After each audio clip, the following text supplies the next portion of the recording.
Dengue আসার যখন weather তৈরি হবে, ডেঙ্গি এখানে আসবে। ডেঙ্গি আসার জন্য সব ক্ষেত্র প্রস্তুত থাকে, যেমন করে দুর্গাপুজো আসে, কালী পুজো আসে, ঈদ আসে, বকরিদ আসে। এই বাংলায় তেমন করে ডেঙ্গি আসে, ডেঙ্গি যায়। এ বলছে হাম কিসি সে কম নেই, ও বলছে হামি ভি কিসি কম নেই। খামোখা তোমার নির্বাচিত জনপ্রতিনিধিরা তাদেরকে অবস্থান করতে হয় বিনা কারণে। আজকে তো মুখ্যমন্ত্রীর দায়িত্ব সন্ত্রাসমুক্ত বাংলা তৈরি করা। আপনি জানেন এই বাংলায় বিদেশি পুঁজি বিনিয়োগ কমে যাচ্ছে বছরের পর বছর। যা পুঁজির বিনিয়োগ হচ্ছে, সেই পুঁজির বিনিয়োগ হচ্ছে মহারাষ্ট্র, কর্ণাটক, পাশের উত্তরপ্রদেশ, এই ইউপিতেও বিনিয়োগের পরিমাণ বাড়ছে, ঝাড়খণ্ডে বাড়ছে, আর আমাদের রাজ্যে কমছে। অত সব থেকে বেশি রুটিরুজির দরকার আমাদের রাজ্যের জনসংখ্যার অনুপাতে।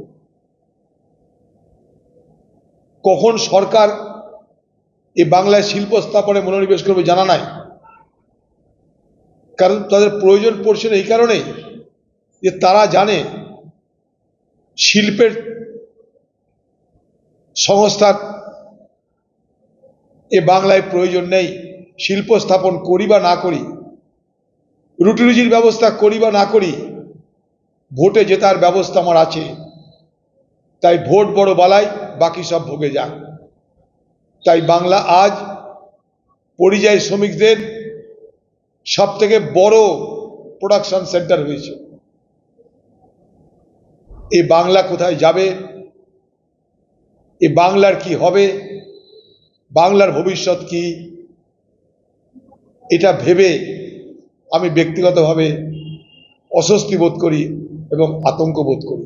প্রতি বছর আসে, এ বাংলায় মানুষের উপর আক্রমণ করে, মানুষের মৃত্যু ঘটায়, তারপরে ডেঙ্গি আবার চলে যায়, আবার তার পরের বছর আসবার জন্য অপেক্ষা করে। ডেঙ্গি আসার যখন ওয়েদার তৈরি হবে, ডেঙ্গি এখানে আসবে। ডেঙ্গি আসার জন্য সব ক্ষেত্র প্রস্তুত থাকে, যেমন করে দুর্গাপুজো আসে, কালী পুজো আসে, ঈদ আসে, বকরিদ আসে। এই বাংলায় তেমন করে ডেঙ্গি আসে, ডেঙ্গি যায়। কারণ ডেঙ্গিকে নিয়ে কারো কোনো সমস্যা নেই। রাজ্যের যে সরকার, সে সরকারের ডেঙ্গিকে নিয়ে মাথা ব্যথা নাই। ডেঙ্গিতে কিছু মানুষের মৃত্যু হবে, বলবে ওটা এমনি মৃত্যু হয়েছে, সার্টিফিকেটে বলে দেবে ডেঙ্গি মৃত্যুর বদলে অসুস্থতার কারণ অন্য দেখিয়ে দিয়ে বলবে আমাদের এখানে কিছু হয় না, আমাদের এখানে ডেঙ্গি হয় না, আমাদের এখানে করোনা হয় না, কিছুই হয় না, বাংলায় কিছু হয় না, বাকি সারা ভারতবর্ষে সব কিছু হয়। বন্যা, এ বন্যা তো পশ্চিমবঙ্গের বন্যা মানে মনুষ্য সৃষ্ট বন্যা হয়। ডিবিসির জল ছাড়বে, বর্ধমান হুগলি ভাসবে, দিদি বলবে যে এখানটাই আমাদের কিছু করার নাই, কারণ পশ্চিমবঙ্গকে দেখতে না পেরে সব জল ছেড়ে দিয়েছে। অথচ জল ছাড়ার সময় পশ্চিমবঙ্গের প্রতিনিধি সেখানটায় উপস্থিত থাকে। ঠিক একইভাবে ভাঙনও হবে। ভাঙন আর প্লাবন দেখতে আমরা অভ্যস্ত, সে ভাঙন প্লাবন দেখব, সেগুলো রিপেয়ার করার জন্য তৃণমূলের কন্ট্রাক্টরদের লাইন দেখব, সেখান থেকে কামাই দেখব, মানুষ মরে মরুক, তৃণমূল নেতাদের পকেট ভর্তি দেখবো আমরা। রাজ্যপাল বলছে আমি তোমার থেকে বড়, দিদি বলছে আমি তোমার থেকে বড়। এ বলছে হাম কিসি সে কম নেই, ও বলছে হামি ভি কিসি কম নেই। খামোখা তোমার নির্বাচিত জনপ্রতিনিধিরা তাদেরকে অবস্থান করতে হয় বিনা কারণে। নির্বাচিত হয়েছে তারা মানুষের কাজ করবে, না করে তাদের শপথের জন্য অবস্থান করতে হচ্ছে। দৃষ্টিকটু তো লাগেই। রাজ্যপাল, স্পিকার এক সেকেন্ডে এগুলো সদ্ভাব তৈরি করতে লাগে। দেখুন আইন আর্টিকেল আছে, কিন্তু মূল হচ্ছে নিজেদের মধ্যে মিউচুয়াল আন্ডারস্ট্যান্ডিং, মূল হচ্ছে নিজেদের মধ্যে মিউচুয়াল রেসপেক্ট। একে অপরকে সম্মান দিব, একে অপরকে মর্যাদা দেব, রাজ্য রাজ্যপাল একসঙ্গে চলবে, এটাই তো হওয়া উচিত। সেখানে শুধুমাত্র শপথ গ্রহণকে সামান্য শপথ গ্রহণের জন্য যদি এই রকম লড়াই দেখি আমরা, তাহলে সেই রাজ্যে আগামী দিনে আরো অনেক লড়াই দেখতে আমাদের প্রস্তুত থাকতে হবে। না, তৃণমূল নেতৃত্ব ভয় পাচ্ছে যে বাংলায় 2026 তাদের রেজাল্ট 2024 লোকসভার মতন হবে না। মমতা ব্যানার্জিকে চতুর্থবার ক্ষমতায় আবার ফিরতে হবে। মমতা ব্যানার্জি তার জন্য প্রস্তুতি শুরু করেছেন, এবং মমতা ব্যানার্জি যে প্রস্তুতি নিচ্ছে তাতে তিনি তার পুরনো যারা কলিগ, ওল্ড হ্যান্ড যারা, তাদের উপরে বেশি ভরসা করছেন।